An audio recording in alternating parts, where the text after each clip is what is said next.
Hello friends, जय हिंद। स्वागत आपका आपके अपने चैनल होम ट्यूशन पे। दोस्तों, एचएससी की तरफ से युवाओं को एक बार फिर से चूना लगाया गया है। जी हाँ दोस्तों, एक बार फिर से आप लोगों का टाइम यहाँ पे खराब किया गया है। जिस प्रकार से सीईटी एग्जाम के नोटिफिकेशन को लेकर जब नोटिफिकेशन आया तो जिस प्रकार से जल्दबाजी चेयरमैन साहब ने दिखाई कि लास्ट डेट भी 2 दिन बढ़ाने के लिए भी हमें बार बार वीडियो बनानी पड़ी, बार बार रिक्वेस्ट करनी पड़ी। और उसके बाद सर्टिफिकेट का जो इश्यू आया उसके लिए पोर्टल तो ओपन किया, लेकिन वहां पे भी आपको चूना लगा दिया गया कि 14 जून के बाद की जो सर्टिफिकेट है वो मान्य नहीं होंगी। उसको लेकर भी बच्चों को कोर्ट में जाना पड़ा। अब एक और नया आपको चूना लगा दिया गया है, जहां पे आप लोग ये उम्मीद कर रहे थे कि इस बार सीईटी मेंस के एग्जाम में आप बैठेंगे और कहीं ना कहीं आपका सिलेक्शन हो जाएगा। लेकिन इस बार जो बम्पर वैकेंसी हमें कहीं की वेटेज जिनका ज्यादा रहेगा वो पुलिस की वैकेंसी थी, क्लर्क की वैकेंसी थी। तो यहां पे क्लर्क की वैकेंसियां भी इस बार 0 होने वाली हैं। जी हाँ दोस्तों, कल मैंने आपको एक वीडियो बना के दी थी। उस समय मैंने इस लेटर को थोड़ा सा ध्यान से नहीं पढ़ा था। उसमें मैंने यही सोच के वीडियो बनाई थी कि जैसे जो रूल होता है कि जैसे मान लीजिए टोटल 100 वैकेंसियां हैं तो 50% वैकेंसियां डिपार्टमेंटल प्रमोशन के लिए रख ली जाती हैं रिजर्व, और 50% वैकेंसियां ओपन होती हैं। जैसे अभी Haryana police sub inspector constable का भी पीछे डाटा आया था, उसमें भी यही चीजें थी। लेकिन क्लर्क की ये वैकेंसियां जो है, इनको लेकर जो लेटर है उसमें पूरी तरह से जो बातें हैं वो बिल्कुल अलग बातें लिखी हैं। और जब आप इस लेटर को ध्यान से देखोगे और क्लियरिटी आपकी जब आएगी तो आपके आंखों की जो पट्टी है वो हट जाएगी कि इस बार केवल पुलिस कांस्टेबल की वैकेंसी को छोड़कर बाकी कहीं भी कोई वैकेंसी इतने पदों पर नहीं आने वाली है। ये इसका मतलब ये भी है कि ग्रुप सी का जो मेंस का एग्जाम है, अगर पुलिस को छोड़ दें तो बाकी के जो एग्जाम है बहुत ज्यादा डिले होने वाले हैं। क्योंकि जब वैकेंसियां ही नहीं होंगी तो एग्जाम किसका करवाएंगे, ठीक है ना। तो क्या है पूरी अपडेट अभी आपको इस वीडियो में देखने को मिलेगी। तो वीडियो को ध्यान से पूरा देखिए, चैनल को सब्सक्राइब कर लीजिए, बेल आइकन प्रेस कर लीजिए। वीडियो अगर आपको अच्छी लगे तो लाइक करके अप्रिशिएट जरूर करिएगा। दोस्तों, 26-27 जुलाई को एग्जाम हुआ था। उसके बाद चेयरमैन ने फेसबुक पे पोस्ट किया कि हम बहुत जल्दी ग्रुप डी का नोटिफिकेशन निकाल देंगे। अब तक दोस्तों जुलाई से आपका दिसंबर स्टार्ट हो चुका है, यानी 4 महीने से ज्यादा समय बीत चुका। अब तक ग्रुप डी की वैकेंसी के बारे में कोई अता पता नहीं है। दूसरी बात, चेयरमैन साहब ने कहा कि आपका जो सीईटी का रिजल्ट है वो बहुत जल्दी आ जाएगा। दिसंबर आ चुका है दोस्तों, एग्जाम हुए 4 महीने से ज्यादा समय बीत चुका है, रिजल्ट का कोई आता पता नहीं है। इसके अलावा मतलब हर चीज में बाधा बनकर खुद चेयरमैन साहब ही निकल रहे हैं। पोर्टल ओपन किया 14 जून के बाद के सर्टिफिकेट को मान्य नहीं किया, उसको लेकर कोर्ट गए। भैया एक बात बताइए, जब आपने ये कह दिया है कि आपके जो सर्टिफिकेट है अप्रैल 2025 के बाद के सारे मान्य होंगे, तो उसमें बाउंडेशन लगाने की आवश्यकता क्या थी कि 14 जून से पहले क्यों होने चाहिए। जब फॉर्म की लास्ट डेट आपकी 14 जून है, तब तक बच्चों के फॉर्म भरे नहीं गए थे, तो आपने ये जानबूझकर बाउंडेशन लगाई क्यों। तो कहीं ना कहीं मंशा साफ थी कि बच्चे कोर्ट में जाएंगे, कोर्ट के नाम से हम थोड़ा सा बच्चों को गुमराह करने का काम करेंगे। जैसे 24 ग्रुप को लेकर, ठीक है, 2 साल हो चुके हैं, अब तक एफिडेविट जमा नहीं करवा पाए, अब इन्होंने एफिडेविट दी है, ठीक है। तो कहीं ना कहीं एचएससी खुद ही भर्ती रोको गैंग का काम करती है सरकार के इशारों पे, क्योंकि सरकार की भी कोई मंशा नहीं है कि अभी भर्ती हम करवाएं। क्योंकि अभी अगर सीईटी मेंस ले लिया जाएगा, ज्वाइनिंग करवा दी जाएगी, भर्तियां हो जाएंगी, तो फिर 2029 में कौन याद रखेगा। फिर नई वैकेंसी लेके आनी पड़ेंगी, तो नई वैकेंसी इतनी जल्दी आएंगी नहीं, ठीक है ना। तो यही मेन कारण है कि आपका रिजल्ट भी डिले चल रहा है और लगातार कोर्ट केस का मामला भी अगली डेट्स पर जा रहा है दोस्तों, ठीक है। तो आइए देखते हैं।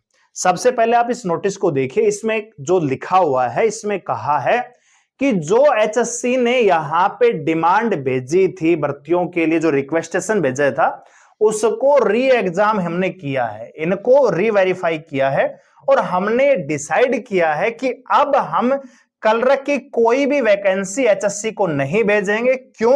क्योंकि निकट भविष्य में ग्रुप डी कॉमन कैडर के जो कैंडिडेट है उनको प्रमोशन के लिए पोस्ट की आवश्यकता पड़ेगी। ये बात हमने कल पढ़ी और उसके आधार पे मैंने वीडियो बना के दे दी कि कम से कम 50% तो वैकेंसी आपकी आएंगी।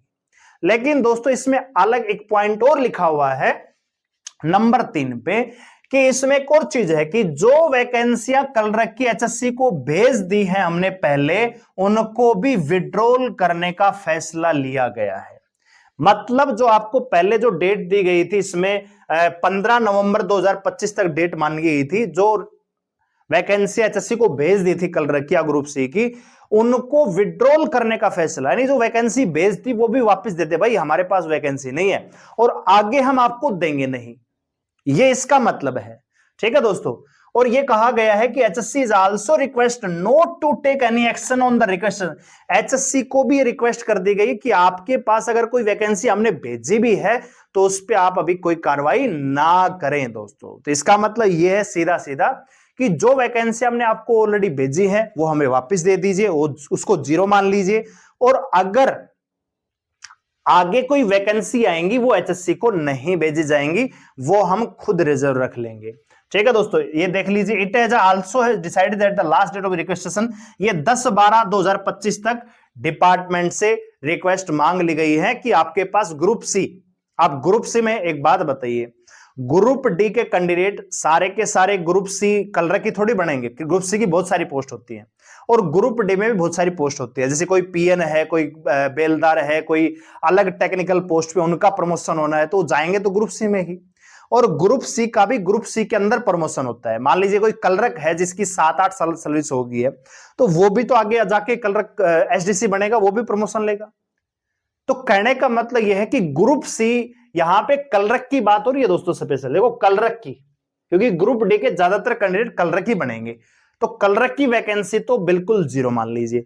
अच्छा, अगर आपने आज का न्यूज़पेपर देखा उसमें भी ये सारी चीजें इन्होंने बताई हुई है कि इस पे लिपिक की जो रिक्वेस्ट है वो भेजी, उन्हें भी तत्काल प्रभाव से वापस लेने के निर्देश दिए गए हैं और आगे भी कोई ऐसी कार्रवाई ना करने के लिए बोला गया है। तो सीधा सीधा मतलब ये है दोस्तों, अब बहुत सारे लोग ज्ञान देंगे, मैं आपकी सारे विजन क्लियर कर देता हूं।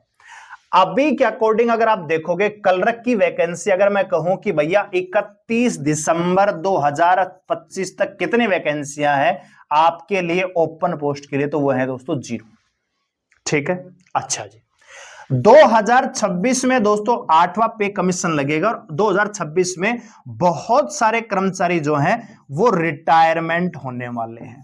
ठीक है, हरियाणा में एक बहुत बड़ा दल जो है कर्मचारियों का रिटायर होने वाला है 2026 में, लेकिन सारे कलरक नहीं है, बहुत सारे ऐसे भी लोग हैं जो ग्रुप डी में भी है, ग्रुप डी से रिटायर हो रहे हैं, कोई ग्रुप सी से हो रहा है, कोई ग्रुप बी से रिटायर हो रहा है। तो रिटायरमेंट तो है, लेकिन क्या सारे कलरक रिटायर होंगे? और क्या ये जो वैकेंसियां मांगी गई हैं इनके द्वारा, क्या ये सुफिशियंट है ग्रुप डी के कर्मचारियों को प्रमोट करने के लिए? नहीं दोस्तों, ठीक है ना। तो कहने का मतलब मैं आपको ये आश्वस्त करना चाहूंगा कि भैया मान के चलिए कि 2026 के एंड तक भी कलरक की वैकेंसी आप 0 ही मान के चलिए, 2026 एंड तक। अगर आप ये सोच रहे हैं कि एचएससी 2026 में कम से कम कलरक का एग्जाम करवा लेगी, तो पॉसिबल नहीं है दोस्तों। अभी कैलेंडर भी नहीं आया एचएससी के अनुसार, तो कैलेंडर आएगा फिर बात करेंगे वो। ठीक है, तो अगर मैं ये कहूं कि क्या 2027 में वैकेंसी आएंगी, तो 2027 में वैकेंसियां आ सकती हैं कलरक की, और उनकी संख्या दोस्तों ज्यादा से ज्यादा 1000 या 1500 रहने वाली है। बात आ गई समझ में? इससे ज्यादा वैकेंसियां नहीं होंगी। हां, अगर ये वैकेंसियां 2028 तक जाती हैं तो फिर 1000-1500 और जोड़ लीजिए। 2028 में अगर कलरक की वैकेंसी आती है तब ये पोस्ट आपको देखने को मिलेंगी 3000 से लेके 4000, मैक्सिमम 5000। लेकिन 5000 का डाटा कब होगा दोस्तों? 2028 में। अभी 2025 चल रहा है, खत्म ही होने वाला है।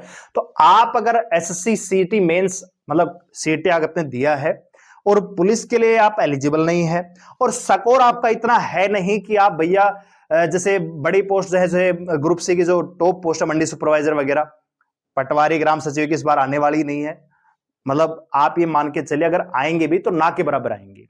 जो मुख्य पोस्ट है वो मंडी सुपरवाइजर है, ऑक्शन रिकॉर्डर है, इनकी वैकेंसी आने वाली है। इसके अलावा टेक्निकल पोस्ट पे ज्यादा वैकेंसी है। तो आपके पास अगर टेक्निकल डिप्लोमा भी नहीं है, आप पुलिस के लिए एलिजिबल नहीं है, आपका स्कोर भी 80, 85, 90 नहीं है, तो आप ये मान के चलिए आपके लिए एक पोस्ट भर्ती है, वो है कलरक। तो अगर आपको कलरक लगना है तो उसके लिए आपको 2028-29 तक वेट करना पड़ेगा। अगर आप ये सोच रहे हैं कि 2026 में आप कलरक बन जाएंगे, क्योंकि आपने सीटी दिया है तो केवल आप अपना समय खराब कर रहे हैं दोस्तों, ठीक है। लेकिन जो कैंडिडेट पुलिस की तैयारी करने हैं या पुलिस के लिए इंटरेस्ट है और उनके लिए एलिजिबल है, तो उनसे एक बात कहना चाहूंगा, अगर आपको सरकारी नौकरी लगना है इसी सीटी के आधार पे और आप चाहते हैं कि जल्दी से जल्दी नौकरी लगे, तो भैया पुलिस के पीछे दिन रात एक कर दीजिए, मेहनत अब दुगनी कर दीजिए, ठीक है। क्योंकि यही एक भर्ती है जो 2026 में आपको पूरी होती दिखेगी। अगर इसमें नहीं सिलेक्शन ले पाए तो 2028 तक आपको वेट करना पड़ेगा। ये आप मेरी बात को याद रखिएगा दोस्तों।